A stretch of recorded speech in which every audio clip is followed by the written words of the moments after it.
Dan untuk membahas bagaimana Partai Gerindra melihat manuver PKS dalam pemilu 2024, kami akan membahasnya bersama dengan politisi Partai Gerindra Arief Puyono dan Direktur Eksekutif Indikator Politik Indonesia Burhanuddin Muhtadi. Selamat malam Mas Arief, selamat malam Mas Burhan.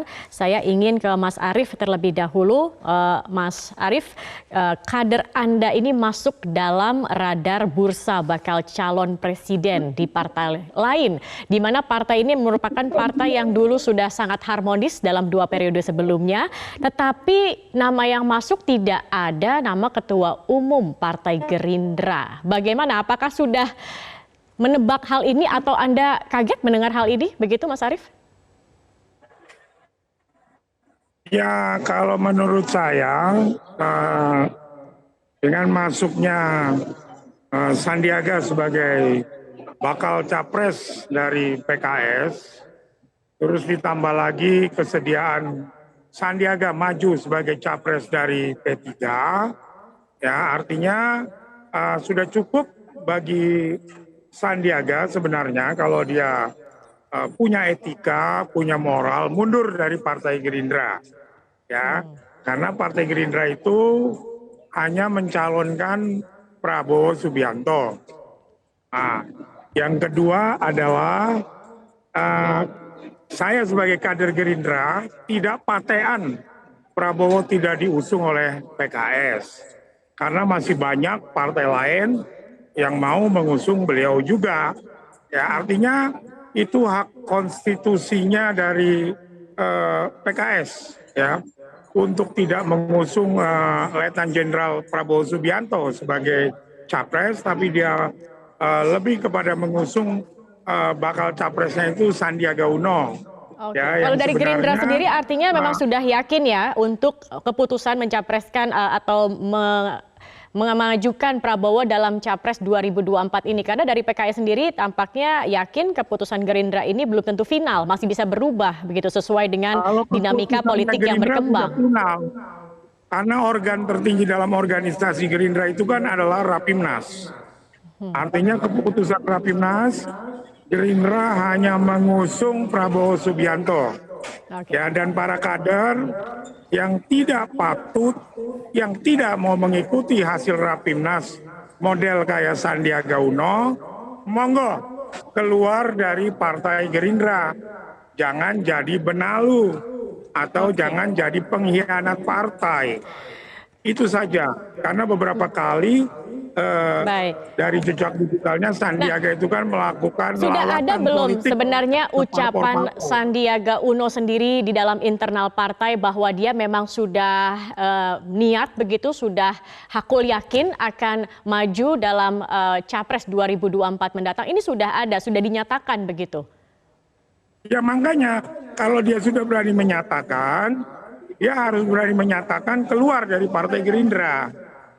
Ya artinya dia bukan lagi ini pernyataan selain Gerindra, pernyataan dalam acara P3 kemarin, tetapi kalau di internal partai sendiri bagaimana Mas Arief? Sudah adakah memang sudah ada kepastian begitu indikasinya bahwa memang Sandiaga Uno ini akan maju dalam 2024? Ini sudah ada pernyataan langsung begitu? Ya belum ada ya, artinya kan hanya Sandiaga bicara di beberapa media dan menyatakan dia akan maju sebagai capres, misalnya di P3. Terus dia juga melakukan safari politik ke parpol-parpol untuk mendapatkan dukungan setelah terjadinya Rapimnas ya. Artinya kan itu perbuatan yang sangat tercela, sangat yang tak punya etika di dalam politik. Sudah tahu Rapimnas itu hanya mengusung Prabowo Subianto. Nah kenapa dia ingin diusung oleh partai-partai di luar Gerindra? Iya monggo dia keluar dong, ya kan? Dan artinya kalau dia keluar, ya kan, Pak Jokowi harus menggantikan Sandiaga dari posisinya sebagai menteri, sebagai perwakilannya Partai Gerindra. Artinya Pak Jokowi harus mencopot Sandiaga Uno juga. Gitu loh. Kalau memang kesepakatan partai hanya mengusung Prabowo Subianto, bagaimana dengan Pak Prabowo sendiri? Apakah ada pembicaraan ataupun juga ada komentar dari Prabowo Subianto sendiri terkait dengan manuver yang dilakukan oleh Sandiaga Uno ini? Kalau Pak Prabowo sih menjalankan amanat Rapimnas ya. Jadi dia orangnya santai-santai aja, tertawa-tertawa aja, ya kan? Karena kan itu perintah partai. Prabowo tidak bisa menolak. Ya, Hubungannya artinya dengan ketika Sandiaga Uno Sandi seperti apa, mengatakan Mas Arief? katanya dia menghormati Prabowo. Baik, Menghormati itu beda dengan patuh kepada Rapimnas. Kalau menghormati Prabowo, saya jauh lebih menghormati Prabowo. Ya kan, tapi patuhilah keputusan Rapimnas. Jadi Sandiaga itu ya harus bermoral, beretika di dalam politik. Ya, baik. jangan cuma modal apa namanya pencitraan dia, terus dia ingin berkhianat kepada Partai Gerindra, ya keluar saja, itu Baik. keluar, Mas Arief, keluar dari bagaimana kalau dia hubungan memang antara gentleman. Prabowo Subianto dan dengan Sandiaga Uno? Apakah masih harmonis begitu? Masih terlihat baik-baik saja dengan apa yang Pak dilakukan Prabowo Sandiaga itu saat ini? orangnya nggak pernah negatif thinking terhadap orang. Pak Prabowo itu selalu melakukannya ya by aturan. Ya, artinya secara hubungan pribadi, saya rasa Pak Prabowo nggak pernah apa misalnya kesal atau apa sama Sandiaga, nggak ada masalah. Cuman ya kan, saya sebagai kader partai dan politisi Gerindra, ya saya meminta kepada Sandiaga Uno untuk mundur dari Partai Gerindra, Baik. mundur dan mengatakan mundur, dan nanti apakah nanti dia akan di-reshuffle dari kabinet itu urusannya Pak Jokowi, ya Baik. kan? Baik, Mas Arief. Jangan dia mau maju disambung-sambungkan dengan tugasnya dari Pak Jokowi, ya kan? Jadi apa yang ditanya oleh teman-teman media dijawabnya lain oleh Baik. Sandiaga Uno. Saya Baik, hanya Mas. meminta Mas Sandiaga Uno yang terhormat, tolong beretika, bermoral di dalam politik. Belum jadi bakal capres saja tidak punya etika dan moral. Keluar dari Partai Gerindra. Ya kan? Oke, baik. Saya ingin Seperti meminta itu. tanggapan dari Mas Burhan. Mas Burhan tadi dikatakan kalau bermoral, kalau beretika. Tadi dikatakan Sandiaga ini sepertinya sudah tidak memiliki etika, tidak memiliki niat baik. Bahkan tadi dikatakan Mas Arief sebagai benalu begitu, mendingan keluar saja. Bagaimana Mas Burhan melihat ini? PKS kemudian mengusung atau mencalonkan Sandiaga Uno daripada Prabowo Subianto. Padahal kalau kita lihat secara elektabilitas Prabowo jauh lebih tinggi begitu, dan kemudian kita juga melihat manuver-manuver yang dilakukan oleh Sandiaga Uno begitu, dan sudah ada statementnya juga bahwa ia ingin maju dalam Capres 2024. Bagaimana Anda membacanya ini, Mas Burhan? Pertama dari sudut PKS ya, mengapa tidak mencalonkan Pak Prabowo dalam list, sementara saat yang sama memasukkan nama Sandiaga. Lepas dari itu persoalan internal PKS, menurut saya keputusan PKS untuk mencoret nama Pak Prabowo memang lebih didasari pada alasan elektabilitas. Jadi meskipun Pak Prabowo ada di peringkat nomor 2, tetapi menurut PKS ya, nama Pak Prabowo dibanding nama yang lain, terutama Ganjar dan Anies Baswedan, itu dirasa tidak cukup kompetitif. Nah, tadi kan disampaikan sama Pak Mardhani Alisera, PKS mencalonkan pasangan yang potensial menang. Nah, sementara saat yang sama Pak Prabowo kotel efeknya lebih ke Gerindra, bukan ke PKS. Jadi pertimbangannya selain elektabilitas, kalau misalnya PKS mencalonkan Pak Prabowo, yang mendapatkan insentif elektoral di tingkat pileg adalah Gerindra. Sementara Mas Sandi, saya sendiri tidak yakin PKS mencapreskan Mas Sandi di posisi nomor 1 ya. Mungkin sebagai calon nomor 2 masih dipertimbangkan, tapi sebagai capres PKS kemungkinan besar bukan ya. Tapi setidaknya irisan atau asosiasi Mas Sandi dengan Gerindra tidak sekuat Pak Prabowo dengan Gerindra. Itu alasan utamanya dari sudut PKS. Sementara yang lain, misalnya tadi pertanyaan Zakia, bagaimana posisi Mas Sandi? Nah, Mas Sandi sendiri kalau kita lihat secara verbatim pernyataan terkait dengan tuntutan sebagian kader Gerindra seperti Mas Arief, Bang Desmond agar Mas Sandi mundur, itu kan pernyataannya seperti memberi kesan mengiyakan atau membenarkan meskipun waktunya belum ditentukan. Jadi pernyataan dia adalah saya biasa diminta mundur, bukan kali ini saja, tapi juga pernah mundur sebagai wakil gubernur, pernah juga diminta mundur sebagai kader Gerindra. Jadi itu sebenarnya satu sinyal bahwa beliau akan mundur, cuma timingnya yang belum disampaikan. Nah, pertanyaannya adalah apakah Pak Mas Sandi menunggu dimundurkan ataukah inisiatif mundur datang dari Mas Sandi sendiri?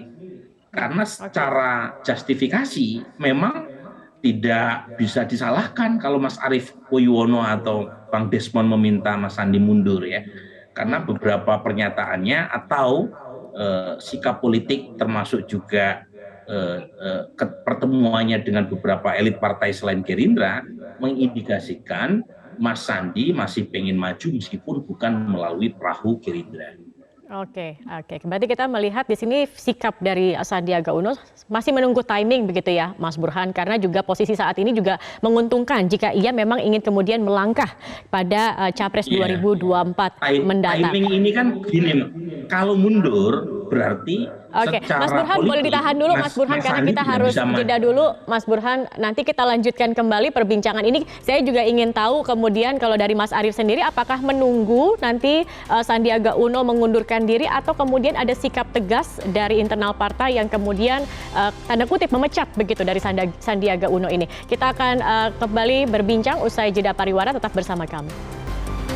Baik, kita akan kembali melanjutkan perbincangan bersama politisi Partai Gerindra Arief Puyono dan juga Direktur Eksekutif Indikator Politik Indonesia Burhanuddin Muhtadi. Mas Burhan, tadi sebelum dipotong jeda begitu ya, tadi kita membahas terkait dengan saat ini tentunya kalau melihat Sandiaga Uno untuk dengan sukarela mengundurkan diri tampaknya tidak, karena posisinya saat ini pun bisa dikatakan menguntungkan untuk tetap bisa melaju hingga di Capres 2024 mendatang. Silakan Mas Burhan. Ya. Memang posisi sekarang Mas Sandi sebagai representasi politik Gerindra di kabinet tentu menguntungkan untuk menjaga syukur-syukur bisa menaikkan elektabilitas dirinya sebagai minimal calon wakil presiden.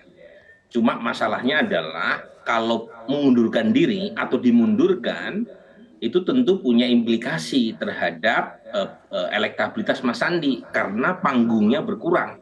Karena kalau mengundurkan diri atau dimundurkan, Mas Sandi secara langsung bisa dipersoalkan posisi di kabinetnya karena terpilih melalui mekanisme politik representasi Gerindra di kabinet. Nah, pertanyaan yang penting untuk didiskusikan adalah apakah Mas Sandi sukarela mengundurkan diri seperti yang diminta oleh Bang Arief atau menunggu dipecat.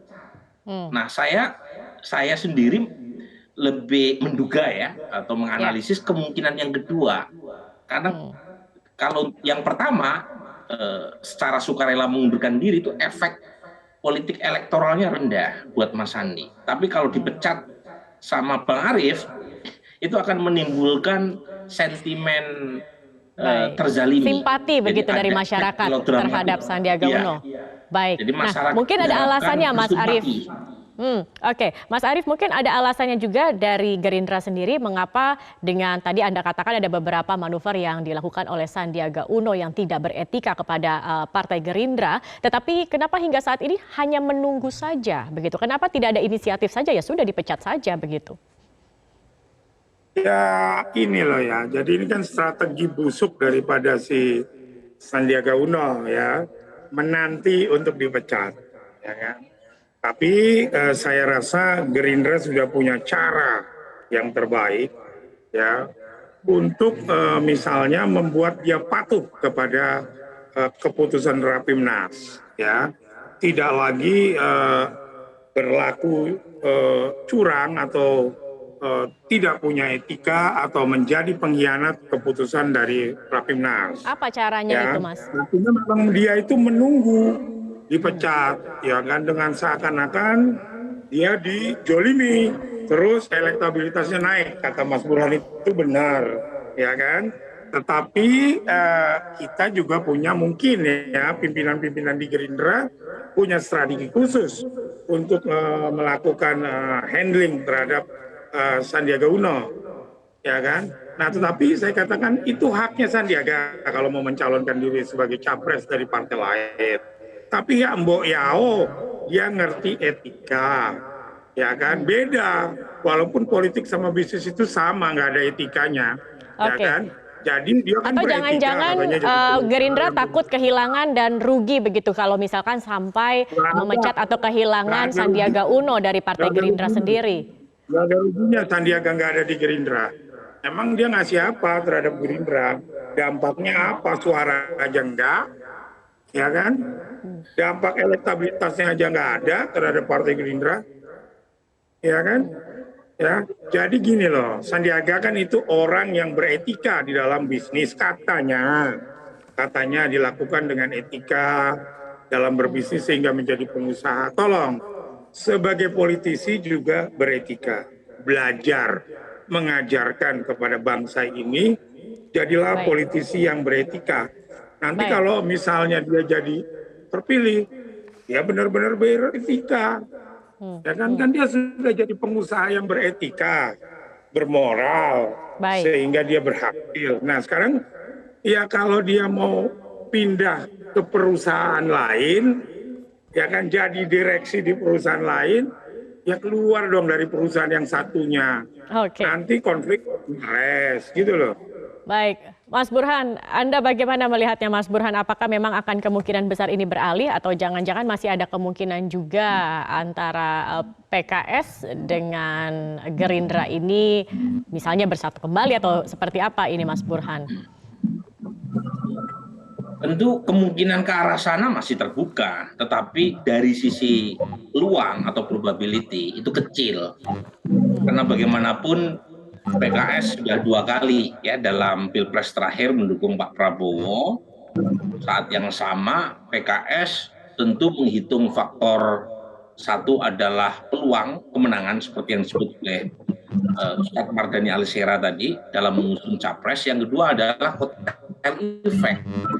Nah, saya melihat dari basis PKS sendiri memang sudah terkonsolidasi. Jadi kan kita punya pertanyaan dalam survei. Dalam pemilu 2019 atau jika pemilu diadakan hari ini, itu siapa calon presiden yang dipilih. Nah, itu kalau kita cross dengan basis konstituen PKS, umumnya memang memilih Anies. Jadi konsolidasi di tingkat basis massa itu ketemu dengan aspirasi di tingkat elit. Tapi PKS tentu tidak langsung mengusung Anies kan, ada beberapa nama lain yang dicantumkan. Tapi yang menarik adalah kenapa tidak ada nama Pak Prabowo. Menurut saya alasannya dua tadi, faktor probability untuk meraih kemenangan, yang kedua adalah kotel efek. Karena Pak Prabowo itu ibarat merek produk itu udah terasosiasi sama Gerindra. Salah satu alasan yang dikatakan PKS juga komposisi pemilih muda yang hampir 60% ini, mereka berpikir bahwa Sandi ini lebih menarik untuk anak muda dibandingkan dengan sosok Prabowo Subianto. Itu juga secara empirik terkonfirmasi ya. Jadi nama-nama yang di list kan umumnya nama-nama yang bukan berasal dari figur politisi senior ya. Jadi relatif baru, meskipun tidak terlalu baru ya, karena Mas Sandi juga pernah maju di 2019, tapi setidaknya dibanding Pak Prabowo yang pernah maju sebagai cawapres 2009 dan sebagai capres 2014 dan 2019, Mas Sandi masih lebih menampilkan kebaruan. Cuma lagi-lagi kembali ke posisi Mas Sandi yang problematik, karena beliau masih menjadi anggota Partai Gerindra. Sementara partai lain belum secara eksplisit meminang Mas Sandi. Kan belum ada keputusan P3 atau PKS. Mereka baru melis nama Mas Sandi sebagai bakal calon. Nah, di situ problematiknya. Kalau kemudian Mas Sandi mengundurkan diri, sementara belum tentu Mas Sandi dipinang oleh partai lain, ruginya jadi 2 kali. Satu, sudah tidak dicalonkan oleh partai lain. Kedua, kehilangan kesempatan untuk tetap menduduki posisi sebagai menteri. Karena posisinya beliau dianggap ya representasi politik Gerindra di kabinet. Oke, kita akan melihat Baik, kita akan melihat bagaimana, karena kalau melihat secara etika politik tadi Mas Arief mengatakan seharusnya mundur saja begitu ya, tetapi kita akan lihat seperti apa sikapnya ke depan dan apakah memang PKS akan benar-benar memilih Sandiaga Uno sebagai salah satu bakal calon presiden pada 2024 mendatang. Terima kasih politisi Partai Gerindra Arief Puyono dan juga Direktur Eksekutif Indikator Politik Indonesia Mas Burhanuddin Muhtadi sudah bergabung bersama kami. Selamat malam.